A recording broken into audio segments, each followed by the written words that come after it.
저 발은 그 유명한 발레리나 강수진 씨의 발입니다.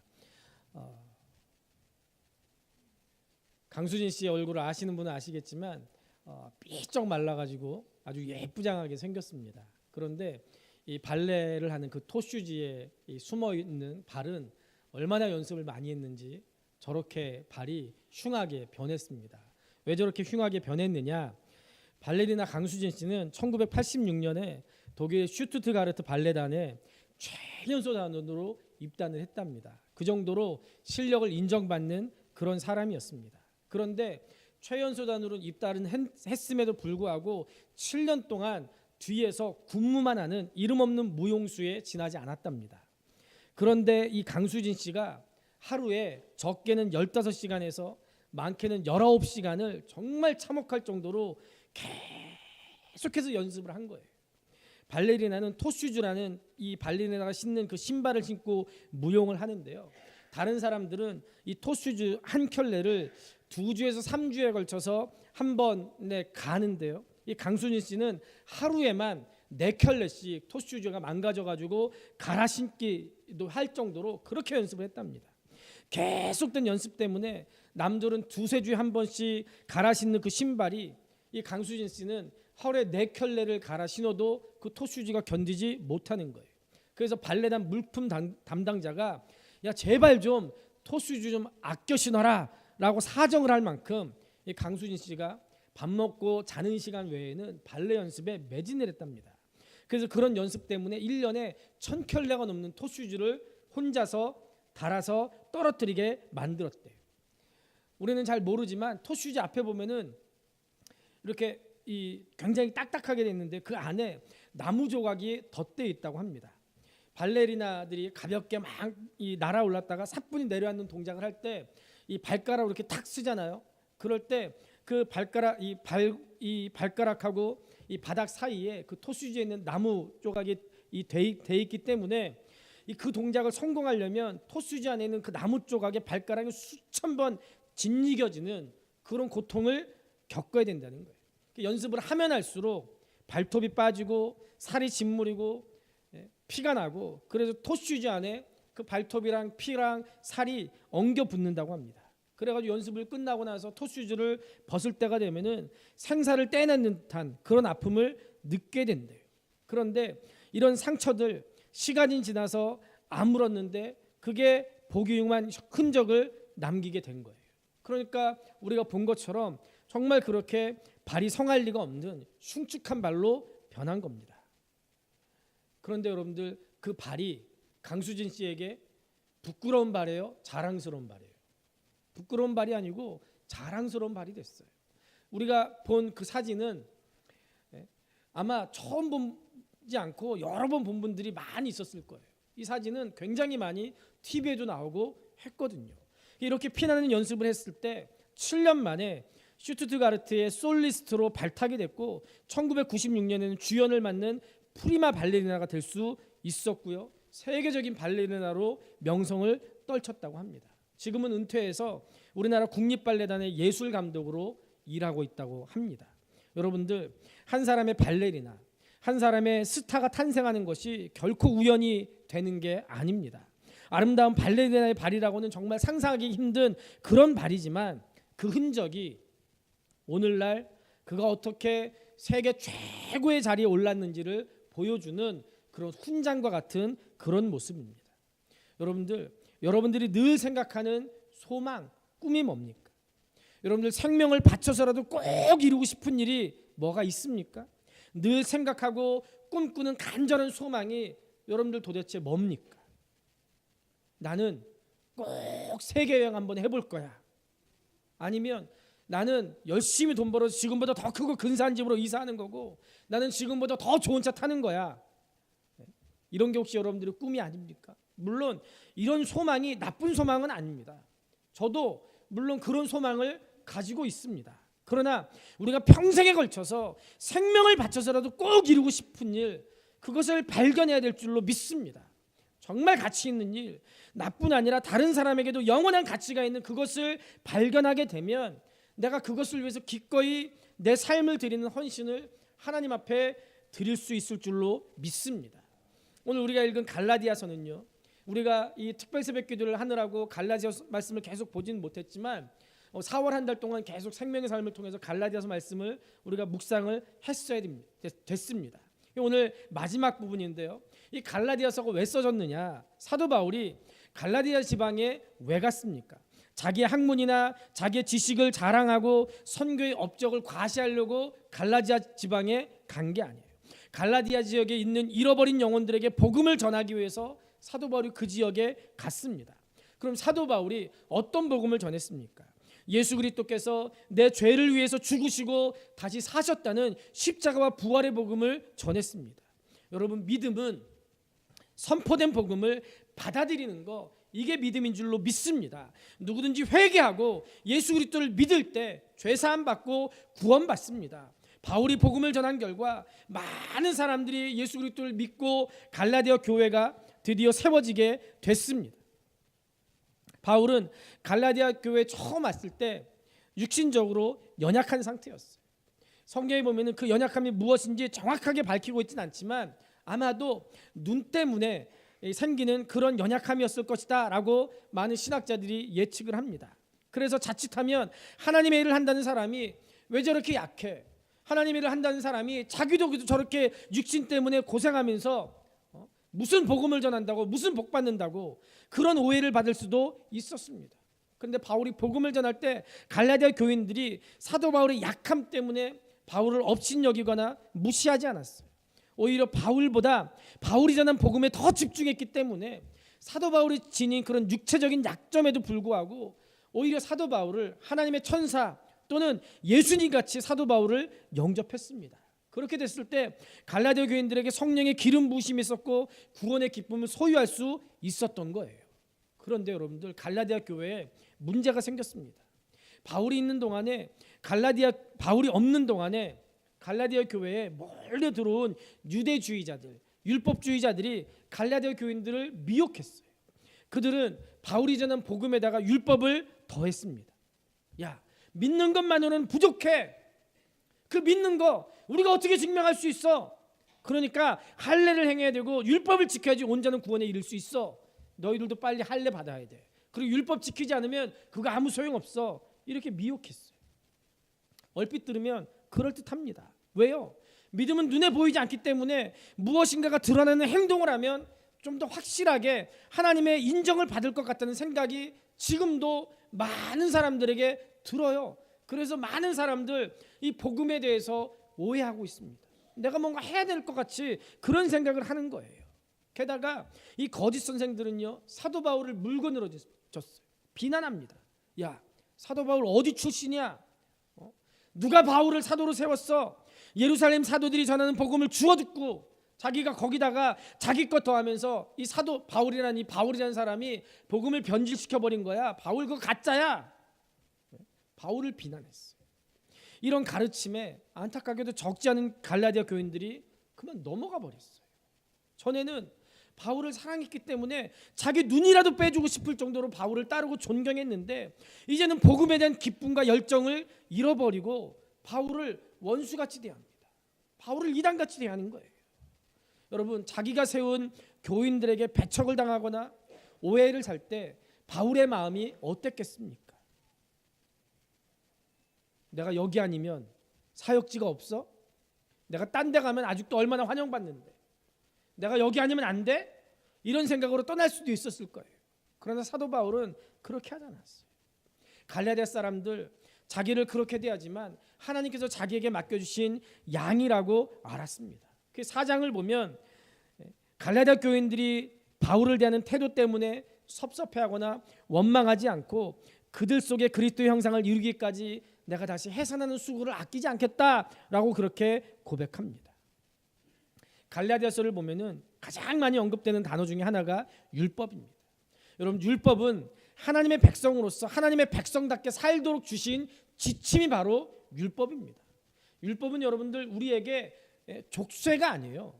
율법은 하나님의 백성답게 살도록 하나님께서 우리에게 주신 은혜인 줄로 믿습니다.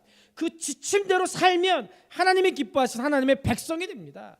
그 지침대로 살면 하나님이 우리에게 복을 주시는 줄로 믿습니다. 그런데 구약을 보면 이스라엘 백성들 율법대로 살지 않고 오히려 우상을 섬기면서 하나님의 진노를 일으켰습니다.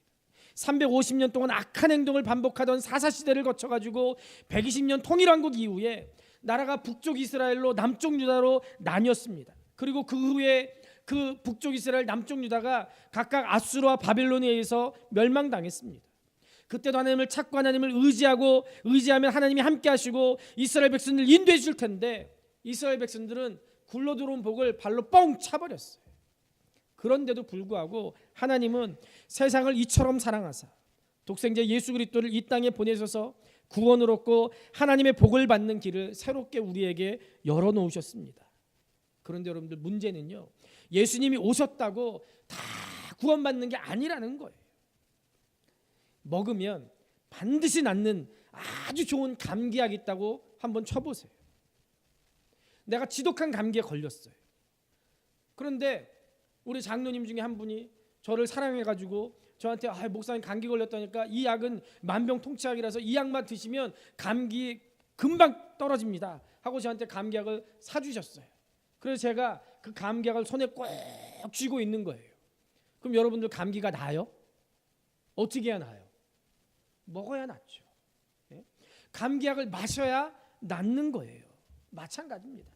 2000년 전에 팔레스타인 지방에 하나님의 아들이 인간의 몸을 입고 이 땅에 오셨습니다. 그분이 십자가에서 죽으시고 다시 부활하셨어요.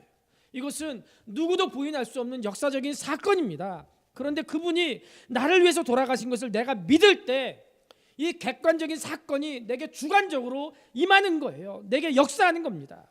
구원의 약효가 돌기 시작하는 거예요. 그저 그것을 아는 것으로 그치는 거, 손에 쥐고 있다고 내가 구원받는 거, 내가 낫는 거 그게 아니고 그걸 내가 마셔야 되는 거예요. 내가 믿어야 되는 거예요. 믿을 때 비로소 구원받은 하나님의 자녀가 되는 줄로 믿습니다. 그런데 문제는 갈라디아 교인들이 다시 율법을 붙들려고 하는 거예요. 그리스도의 십자가의 복음에서 다시 율법으로 되돌아가려고 하는 거예요. 여러분, 율법은요 거울 같습니다. 거울에 자기의 모습을 비춰보면 어디에 뭐가 묻었는지, 어디가 더러운지 거울을 보고 알 수 있습니다. 그런데 여러분들 아무리 거울을 들여다보고 있어 보세요.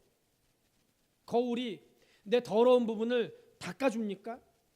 거울을 아무리 들여다보고 있어 보세요. 저절로 얼굴이 깨끗해집니까? 율법은요 우리에게 죄를 깨닫게 할 뿐이지 우리를 구원으로 인도하지 못해요.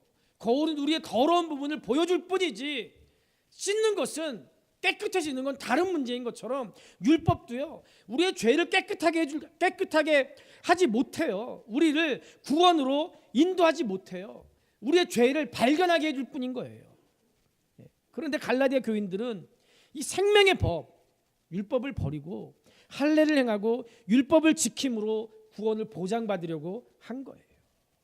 그들은 하나님의 시선보다 사람들의 시선을 더 의식했습니다. 여러분, 우리도 언젠가는 하나님 앞에 서서 결산을 할 날이 반드시 옵니다. 그때 여러분들 뭘 자랑하시겠습니까?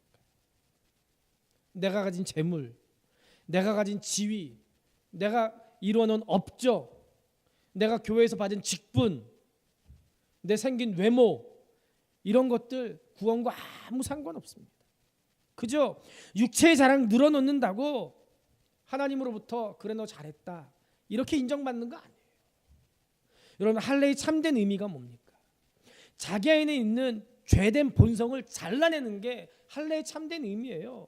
신명기 10장 16절에 보면 하나님께서 뭐라고 말씀하셨냐면요, 그러므로 너희는 마음의 할례를 행하고 다시는 목을 곧게 하지 말라라고 말씀합니다. 보이기 위한 할례 아무 의미가 없다는 거예요. 그저 남자 성계 표피를 잘라내는 거, 그거 아무 의미가 없다는 거예요. 마음의 할례를 행하지 않으면 그게 무슨 의미가 있냐는 거예요. 육신의 할례를 행하고 하나님 앞에 목이 곧은 백성, 그게 뭐냐는 거예요. 차라리 육신의 할례 행하지 말고 마음의 할례를 행하고 하나님 앞에 숙이라는 거예요. 순종하라는 거예요. 말씀에 순종하라는 거예요. 하나님 믿으라는 거예요. 이게 진짜 할례의 의미라는 거예요. 이걸 이미 3500년 전에 모세를 통해서 경고했어요. 아무리 결심을 해도 우리 안에는 악하고 더러운 본성들 사라지나요? 사라지지 않더라고요. 그래서 하나님의 아들이 나를 대신해서 십자가 위에서 내 대신 죽어주셨습니다. 내가 그 사실을 믿으면 예수님과 함께 십자가에서 죽은 것으로 인정해 주시고 나를 하나님의 자녀 삼아주시는 줄로 믿습니다. 그런데 여러분 십자가를 생각해 보세요. 사실 십자가는요, 세상 사람들이 보기에는 저주와 실패의 상징이 십자가입니다. 그런데 세상 사람들이 꺼려하는 그 십자가 때문에 우리들의 옛사람, 죄된 옛사람이 죽고 예수 그리스도 안에서 새 사람이 됐어요. 고린도후서 5장 17절에서 그런즉 누구든지 그리스도 안에 있으면 새로운 피조물이라 이전 것은 지나갔으니 보라 새 것이 되었도다 라고 말씀합니다. 이제 여러분들 우리가 예수 믿고 거듭난 것으로만 만족할 것이 아니라 이제부터는 성령을 쫓아 행하면서 예수 그리스도를 닮아가는데 최선을 다해야 될 줄로 믿습니다. 사도 바울은 다른 사람들이 드러내고 싶어하는 거 그거 감추고 싶어하는 것을 드러냈습니다. 바울은 자기 몸에 있는 가시를 언급했어요. 왜 가시가 생겼는지 그 이유를 알지 못할 때 사도 바울이 하나님 앞에 그 가시를 없애달라고 3번이나 간절히 기도했다라고 고백합니다. 바울이 기도하면 안진뱅이가 일어나고 귀신이 쫓겨나고 죽은 자가 살아났습니다. 그런데 그가 기도하며 응답으로 받은 게 뭐예요? 하나님의 은혜는 약한 데서 온전해진다는 거예요. 하나님께서 육체에 가시를 주신 것은 사도 바울이 교만하지 않고 계속 하나님의 은혜에 머물도록 하기 위한 하나님의 관심과 하나님의 사랑의 표시라는 것을 깨달았을 때 비록 자기 기도한 대로 응답받지 못했지만 사도 바울은 하나님 앞에 기뻐하면서 감사할 수 있었습니다. 여러분들 성도들의 자랑은 약함의 자랑인 줄로 믿습니다. 자기를 자랑하지 않고 자기 속에 역사하시는 예수 그리스도와 그의 십자가를 자랑하는 거 이게 진짜 성도인 줄로 믿습니다. 그러면 우리가 예수님의 십자가를 자랑할 때 어떤 열매가 열립니까? 우리는 예수 그리스도의 흔적을 가지게 되는 줄로 믿습니다. 우리 17절 말씀을 같이 한번 읽어보겠습니다. 17절입니다. 시작. 이후로는 누구든지 나를 괴롭게 하지 말라. 내가 내 몸에 예수의 흔적을 지니고 있노라. 아멘. 여러분 내 몸에 예수의 흔적을 가졌노라. 이 고백은요, 이때 당시 유대인들에게 굉장히 도전적인 언어였습니다. 유대인들은요 아브라함부터 이어지는 할례를 행함으로 자기 몸에 선민 이스라엘의 흔적이 있다라고 그렇게 믿었어요. 그런데 사도 바울이 지금 뭐라고 얘기하는 거예요? 그 흔적 말고 나는 예수의 흔적을 가졌다라고 율법주의자들, 유대주의자들에게 도전하는 거예요. 유대인들은 할례 받은 유대인들만, 선민의 흔적이 있는 그 사람들만 구원받는다라고 믿었습니다. 그런데 바울은 예수 그리스도 안에서 할례나 무할례나 아무 의미가 없다 그렇게 선포하는 거예요. 사도 바울은 그 당시 유대인들로부터 굉장히 핍박을 받았는데 왜 그렇게 핍박을 받았느냐? 할례의 무의미를 주장했기 때문에 그렇게 핍박을 받은 거예요. 여러분 우리 삶의 소유자가 누구냐에 따라서 서로 다른 흔적을 남기게 됩니다. 우리를 소유하고 있는 자가 우상이면 그 우상의 흔적이 남을 것이고, 예수님이 내 삶의 소유자라면 예수님의 흔적이 내 삶 가운데 남을 줄로 믿습니다. 그럼 여러분들 바울이 주장하는 예수의 흔적이 도대체 뭡니까? 흔적이라는 말은요 헬라어 원어를 보면은요 스티그마라는 그런 단어입니다. 이 스티그마라는 단어는요 노예에게 찍는 불도장, 그걸 의미하는 거예요. 불로 달궈가지고 이 팔이라든지 아니면 가슴팍에다가 도장을 찍어요. 그러면서 그 도장을 가지고 저 사람은, 저 노예는 내 거야 라고 내 소유를 표시하는 거예요. 말이라든지 소라든지 가축에다가 그 불도장을 찍어요. 그러면서 내 소유라는 것을 주장하는 거예요. 표시하는 거예요. 자기의 몸이 자기 것이 아니라 값으로 팔려온 주인의 소유임을 나타내기 위해서 불도장을 찍는 거, 그게 바로 스티그마였어요. 옛날에는 자기 소유라는 흔적을 동물이나 노예들에게 남겨놨습니다. 한번 낙인이 찍히면 평생 그 낙인 지울 수 있어요? 없어요? 없어요. 그러니까 그의 종으로 살다가 죽어야 됐고요. 어디를 가도 그 흔적 때문에 조금 더 자유로울 수가 없었습니다. 그런데 이런 배경 속에서 사도 바울이 지금 나는 예수의 흔적을 가졌노라 라고 지금 고백하는 거예요. 이 말을 더 쉽게 표현하면 나는 예수의 불도장을 받았노라, 나는 예수 그리스도의 종이라는 표시를 받았다라는 그런 얘기예요. 다시 말하면 예수의 흔적은 나의 주인은 영원히 예수님입니다 라는 그런 선포입니다. 이제까지 자신은 오직 사나 죽으나 주님의 종으로서 살아왔고, 앞으로도 주님의 종으로서 주님의 증인이 되는 삶을 살겠다는 결심을 사도 바울이 보여주는 거예요. 여기서 가졌노라라는 말은요, 짊어졌다라는 그런 뜻입니다. 짊어졌다는 말은요, 하나님께서 주신 사명에서 나온 말이에요. 하나님이 주신 사명을 내가 하나님의 노예로서 그 사명을 내가 짊어지고 그 사명을 위해서 평생 달려가겠다는 그런 표현입니다. 여러분 생각해 보세요. 누가 자신을 스스로 다른 사람의 노예, 다른 사람의 소유가 됐다고 외치겠습니까? 자랑하겠습니까? 그럼에도 불구하고 사도 바울은 고백하기를 내 몸에 예수의 흔적을 지녔다 라고 자랑스럽게 외치고 있어요. 바울이 말하는 예수의 흔적은 자기 자신에게 있어서 자신의 모든 삶을 완전히 뜯어 고쳐버렸다는 표식이고, 인생관을 한 번에 바꿔버린 표식이고, 인격을 완전히 뒤집어버린 신비한 표적이었습니다. 이것은 예전에 자기가 가지고 있었던 지식과 율법의 종에서 이제는 예수 그리스도의 종이요, 이제는 예수 그리스도의 소유가 됐다는 것을 밝히는 거예요. 또 세상을 위해서, 그리고 자기 자신만을 위해서 살았던 그런 사람이 이제는 오직 예수 그리스도만을 위해서 특별히 구별된 자가 됐다는 그런 뜻입니다. 여러분들 안에 예수님의 흔적이 있습니까? 주변 사람들이 그 흔적을 보고 여러분들을 정말 저 사람 예수 믿는 사람 맞아, 정말 저 사람 그리스도인 맞아, 이렇게 인정해주고 있습니까?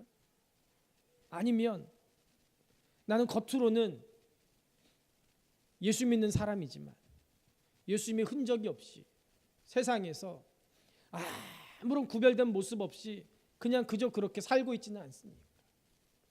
예수의 흔적을 가져야 됩니다. 예수의 흔적이 우리 안에 있어야 됩니다. 우리가 정말로 예수의 종으로, 그리스도의 종으로 살아가야 됩니다. 그 예수의 흔적을 가질 수 있기를 주님의 이름으로 축복합니다. 그래서 사도 바울은 예수의 흔적이 있기 때문에 십자가만 자랑했습니다. 14절 하반절을 보면 그리스도로 말미암아 세상이 나를 대하여 십자가에 못 박히고 내가 또한 세상을 대하여 그러하니라 라고 말씀합니다. 사도 바울은 예수 그리스도를 위해서 예전에 사울을 완전히 십자가에 못 박아 죽였습니다. 이제 복음으로 부활한 바울이 된 그는 더 이상 자신을 자랑하거나 자신을 높이지 않았습니다. 사도 바울은 오직 예수 그리스도의 이름을 높이면서 예수 그리스도의 이름만 자랑했습니다. 그 14절 상반절을 보면 그러나 내게는 우리 주 예수 그리스도의 십자가 외에 결코 자랑할 것이 없으니 라고 고백하고 있어요. 사도 바울은요, 예수 그리스도의 십자가 외에 결코 다른 것을 자랑하지 않았습니다. 어떤 사람은 자기 힘을 자랑합니다. 자기 돈을 자랑합니다. 자기 명예 자랑합니다. 자기 자식 자랑합니다. 또 어떤 사람은 자기의 권력을 자랑합니다. 자기 인생 연륜과 경험을 자랑합니다. 또 어떤 사람은 자신의 지혜와 능력을 자랑하기도 합니다. 그러나 우리가 예수의 흔적을 가진 예수 그리스도의 종이라면 우리가 누구를 자랑해야 됩니까? 여러분, 우리의 자랑은 오직 예수님의 십자가밖에 없습니다. 유대인들은 표적을 자랑하고 헬라인들은 지식을 자랑하지만 우리는 예수 그리스도의 십자가만 자랑해야 될 줄로 믿습니다. 이 절망의 십자가, 이 저주의 십자가는 우리에게 놀라운 희망을 가져다 줬습니다. 우리에게 축복을 가져다 줬습니다. 이 치욕의 십자가는 우리에게 영광을 가져다 줬습니다. 이 저주의 십자가는 우리에게 구원을 가져다 줬고 영원한 생명을 우리에게 줬습니다.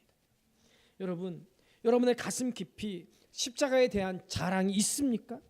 사도 바울은 그동안 자랑이 많았던 사람입니다. 부자 아버지에게 태어났고요. 그 날 때부터 로마 시민권을 가진 사람이었고, 그때 당시 최고 학부에서 최고의 학문을 최고의 교수 밑에서 배운 사람이었고, 그리고 바리새인 중에 바리새인이었어요. 미래가 보장된 사람이었어요. 자랑할 게 너무너무 많았던 사람이에요. 그러나 예수를 믿고 십자가를 알게 된 이후에 바울이 가지고 있었던 그 모든 자랑이 없어졌어요. 모두 다 덧없는 것이고 헛된 것이고 해로운 것이 됐습니다. 그래서 빌립보서 3장 8절에 보면 사도 바울이 그 모든 것을 배설물로 여겼다라고 고백하고 있습니다. 여러분들 배설할 때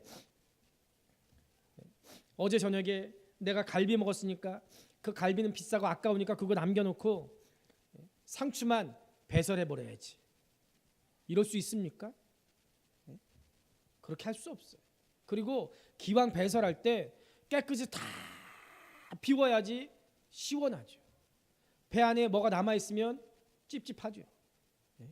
사도 바울이 배설물로 표현한 것은요, 예수 그리스도의 십자가 외에 다른 모든 거 다 버렸다는 거예요. 이거 아까우니까 남겨놓고, 이거 비싸니까 숨겨두고, 이런 것 없이 다 쏟아냈어요. 왜요? 내가 얻은 새로운 복음이 너무 소중하기 때문에, 예수님이 너무 소중하기 때문에, 십자가가 너무 귀하기 때문에 하나님의 자녀된 신분을 가지고 살아가는 것이 너무너무 어마하고 영광스러운 것이기 때문에 이 땅에 썩어 없어질 것들 아무런 가치가 없더라는 거예요. 이제 다 내버리고 다 잊어버렸습니다. 남은 것은 오직 십자가, 이 십자가만을 자랑으로 삼는다라고 그렇게 고백했어요. 설교의 왕자라고 일컬어지는 스펄전 목사님은요, 설교할 때 설교의 90%가 예수 그리스도의 십자가에서 나오지 않으면 가슴이 답답해서 견딜 수 없다라고 그렇게 고백했습니다. 스펄전 목사님의 설교는 그래서 영광된 그리스도의 십자가와 예수 그리스도에게 집중되어 있습니다. 그런 스펄전 목사님이 하루는 이런 간증을 했어요. 어느 날 성경을 조용히 묵상하다가 십자가 장면이 나오는데 내 마음속에 감격이 없었습니다. 그래서 저는 울기 시작했습니다. 주님, 나를 구원한 이 십자가 사건 앞에서 왜 내 마음속에 감격이 사라졌습니까? 이 감격을 돌려주십시오. 십자가의 감격, 십자가의 눈물을 돌려주십시오. 보혈의 피를 향해 흘리는 내 눈물을 돌려주십시오. 스펄전 목사님이 하나님 앞에 가슴을 찢으면서 기도했다는 거예요. 여러분들, 우리가 십자가를 바라볼 때, 우리가 십자가 사건을 대할 때 우리의 모습은 어떻습니까? 날마다 들어도 마르지 않는 은혜의 근원은 다른 것이 아니라 예수 그리스도의 십자가 앞인 줄로 믿습니다. 내가 십자가를 향한 감격을 상실했다면 지금 내 신앙이 뭔가 근본적으로 잘못돼 가고 있다는 사인입니다. 왜요? 십자가보다 영광스러운 것은 이 땅에 없기 때문에 그렇습니다. 십자가 없는 기독교는 기독교가 아니기 때문에 그렇습니다. 십자가 없이는 죄사함이 없습니다. 십자가 없이는 우리의 삶이 새로워질 수 없습니다. 내게 오늘 문제가 있다면 사업이 잘 안 되는 그것이 아니고, 자식이 속썩이는 그것이 아니고, 우리 집에 돈이 부족하고 은행 통장에 잔고가 부족하고 명예를 잃어버리고 그것이 아닙니다. 정말 내 삶에 문제가 되는 것은 이 십자가의 감격과 예수 그리스도에 대한 감격이 사라진 바로 그겁니다. 정말 한국교회의 문제가 되는 것은 예수 그리스도의 십자가의 복음의 능력을 잃어버리고 예수 그리스도의 십자가를 전하지 않고 예수 그리스도의 십자가를 그저 교회당 꼭대기에 달아놓고 그 십자가를 장식품으로만 달고 있는 그것이 문제입니다. 데이비드 플랫이 지은 레디컬 투데이에 실린 글입니다. 제가 그대로 읽어보겠습니다. 지구상에서 그리스도인의 숫자가 거의 없는 이 섬 인구의 대다수는 무슬림이며 평생 단 한 번도 복음을 들어보지 못한 이들도 적지 않다. 여러 해 전 침례교인 부부가 섬에 와서 종종 리더들에게 복음을 전했다. 분개한 족장들은 두 선교사를 살해했다. 몇 년이 더 흐른 뒤 이번에는 독일에서 온 루터교 선교사가 같은 종족을 찾아갔다. 이번에는 복음을 듣고 그리스도인이 되었다. 그리고 몇 달 사이에 다수의 종족들이 예수를 주님으로 고백하게 되었다. 그런데 문제가 생겼다. 대규모 회심이 일어난 지 얼마 되지 않아 교회 흐름이 내부 지향적이 되었다. 물만 열고 나가면 복음을 듣지 못한 이들이 널렸지만 그리스도를 나누고 싶어 하지 않았다. 대신 예수 믿는 이들끼리 갖가지 활동을 벌이며 즐거이 지냈는데 초점을 맞췄다. 시내 곳곳에 커다란 예배당을 지었다. 수많은 교단이 형성되고 30개가 넘는 신학교가 세워졌다. 필요한 조직은 다 갖췄다. 현지에 사는 친구가 내게 이렇게 말했다. 목사님, 교회 틀은 완벽하게 잡혔습니다. 없는 건 그리스도의 심장뿐입니다.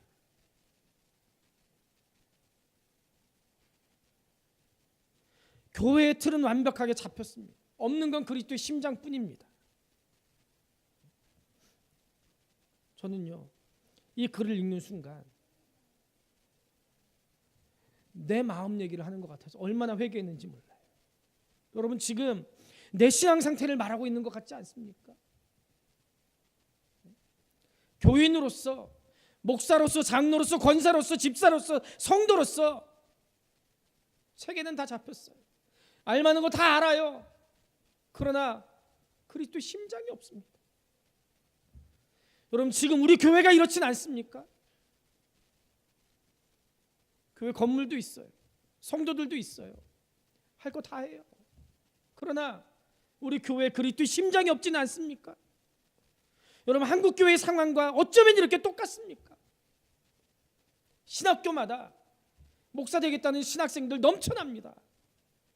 수없이 많은 교단들이 생겼습니다.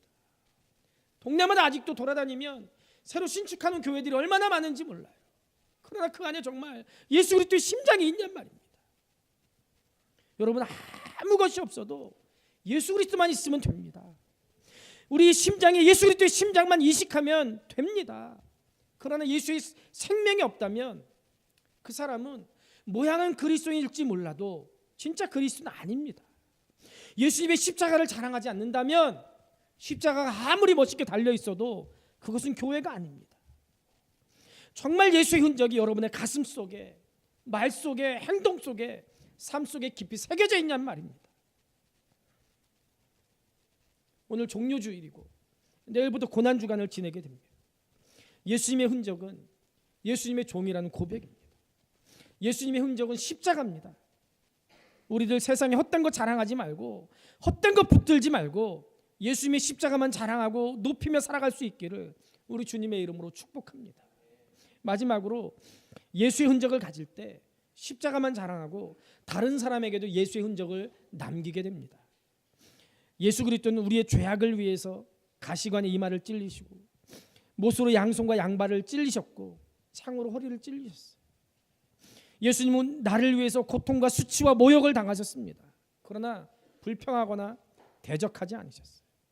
하나님의 뜻에 전적으로 순종해서 십자가에 달리셔서 예수님을 믿는 수많은 성도들에게 십자가의 흔적을, 사랑의 흔적을, 섬김의 흔적을 남겨주셨습니다. 예수님을 본받아서 그의 삶 전체를 하나님께 드린 바울도 예수님의 흔적을 가졌을 뿐만 아니라 복음 전파를 통해서 다른 사람들에게도 그 흔적을 남겼습니다. 바울이 가는 곳마다 복음을 전했고 교회가 세워졌습니다. 바울이 쓴 글은 성경이 됐습니다.